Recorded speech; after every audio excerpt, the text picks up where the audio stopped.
Hello guys, ഇന്ന് നമുക്കൊരു തട്ടിക്കൂട്ട് എംബ്രോയ്ഡറി ചെയ്താലോ. തട്ടിക്കൂട്ടാണെങ്കിൽ അവസാന റിസൾട്ട് അടിപൊളിയാണ്. ഞാൻ ഒരു ക്യൂട്ട് ക്യാറ്റിനെയാണ് ഇന്ന് ഉണ്ടാക്കാൻ നോക്കുന്നത്.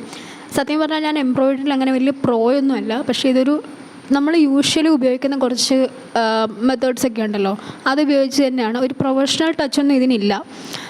ഞാൻ ആദ്യമേ കാണിച്ചില്ല ഒരു ക്യൂട്ട് ക്യാറ്റ്, അതാണ് എൻ്റെ റെഫറൻസ്. അത് ഞാൻ പിൻട്രസ്റ്റിൽ നിന്ന് എടുത്താണ്. നാക്കൊക്കെ കുഴയുന്നു. എനിക്ക് ഒരു കുറച്ച് ഹെൽത്ത് ഇഷ്യൂസ് ഉണ്ട് ഗൈസ്, അതുകൊണ്ടാണ് അങ്ങനെ. പിന്നെ ഇതുപോലെ കുറേ കിറ്റ് ഓഫ് ഒരു സൂചി എൻ്റെ കയ്യിലുണ്ട്. ആ സൂചിക്ക് അതിന് ഏറ്റവും വലിയ സൂചി എടുത്താൽ മാത്രമേ നമുക്ക് ഈ ത്രെഡ് അതിനകത്ത് കയറ്റാൻ പറ്റത്തുള്ളൂ. അതിനുശേഷം അതിൻ്റെ മീശ ആദ്യമേ റെഡിയാക്കി കൊടുക്കുന്നു. ഇനി ഞാൻ ബ്ലാക്കാണ് ഉപയോഗിക്കുന്നത്. ആ റെഫറൻസ് ഇമേജിൽ നിന്ന് കുറച്ച് വ്യത്യാസം ഞാൻ വരുത്തിയിട്ടുണ്ട്. പിന്നെ കണ്ണൊക്കെ ഇതുപോലെ ഒന്ന് റെഡിയാക്കി കൊടുക്കാം. അതിനുശേഷം നമുക്ക് ചെവിയിലോട്ട് പോകാം.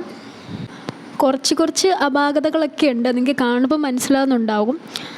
സ്റ്റിൽ ഫൈനൽ ലുക്ക് നിങ്ങൾ മിസ്സാക്കരുത്, കാരണം അത് എന്തായാലും ഒരു പെർഫെക്റ്റ് ലുക്ക് തരുന്നുണ്ട്. നമ്മൾ ഇത്ര തട്ടിക്കൂട്ടാണ് ചെയ്തതെങ്കിൽ പോലും.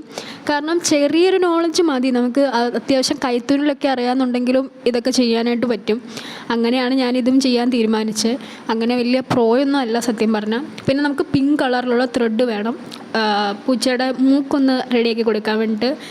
ഇതൊക്കെ ഇത്രയും സ്പീഡിൽ ഞാൻ ഓടിച്ചു വിടുന്നതിൻ്റെ കാര്യം എന്ന് വെച്ചാൽ ഇവിടെയൊന്നും വലിയ കാര്യമായിട്ട് ചെയ്യാനില്ല. വളരെ സിമ്പിളായിട്ടാണ്, നമ്മൾ സാധാ ചെയ്യുന്ന പോലെയാണ് ഞാൻ ചെയ്തു വിട്ടിരിക്കുന്നത്.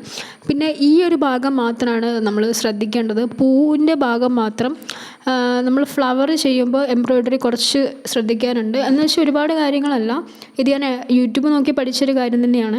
നമ്മളൊരു റൗണ്ട് വരച്ചു കൊടുത്തതിന് ശേഷം 3 ഭാഗത്തോട്ട് ഇങ്ങനെ വരയിട്ട് വെക്കണം. ഇത് കുഞ്ഞു പൂവായതുകൊണ്ട് അത്ര ക്ലിയർ അല്ല. ഇങ്കിൻ്റെ വലിപ്പം കുറച്ച് വലുതായിരുന്നു, ഇങ്കിൻ്റെ ആ പിൻ പോയിൻ്റ് ഭാഗം. അപ്പോൾ അത്രയും ക്ലിയർ അല്ല. അതുകൊണ്ട് ഞാൻ ഈ കാണിക്കുന്ന പോലെ 3 ഭാഗത്തേക്കും ഇങ്ങനെ ഒരു സൂചി വെച്ചിട്ടിങ്ങനെ ചെയ്ത് കൊടുക്കുക. അതിന് ശേഷം അതിൻ്റെ ഇടയ്ക്കൂടെ നമ്മൾ ഈ എതളിൻ്റെ ഇടയ്ക്കൂടെയൊക്കെ ഇങ്ങനെ ചെയ്യുമെന്ന് പറയില്ലേ, അതുപോലെ ഇങ്ങനെ സൂചി കയറ്റി വിട്ടാണ് നമ്മൾ സാധാ റോസ് ഫ്ലവർ ആക്കിയെടുക്കുന്നത്. അപ്പം തന്നെ റോസ് ഫ്ലവർ ആയി, കാരണം കുഞ്ഞിതായതും കൊണ്ട് വളരെ പെട്ടെന്ന് ഇതിന് ഒരു 2 ട്രിപ്പ് കറക്കിയെടുത്താൽ തന്നെ ആകും. പിന്നെ അടുത്ത ലീഫിൻ്റെ ഭാഗം ചെയ്യാൻ വേണ്ടിയിട്ടാണ്. അതും ഈ സാധാരണ പോലെ തന്നെയുള്ള ഒരു മെത്തേഡ് തന്നെയാണ്. ഈ കാണുന്ന പോലെ ഒന്ന് ബാക്കിലോട്ട് എടുക്കുക, പിന്നെ അത് കഴിഞ്ഞ് അതേപടി ഫ്രണ്ടിലോട്ട് തന്നെ എടുക്കുക. പക്ഷെ നേരെ സ്ട്രെയിറ്റ് പോകരുത്. ഒരു പ്രാവശ്യം ലീഫിൻ്റെ ഒരു സൈഡ് ചെയ്താൽ അടുത്ത പ്രാവശ്യം എടുക്കുമ്പോൾ ഇപ്പുറത്തെ സൈഡ് ചെയ്യുക, അങ്ങനെ. അതിനുശേഷം ബാക്കിലോട്ടൊന്ന് ലോക്ക് ചെയ്ത് വെക്കുക.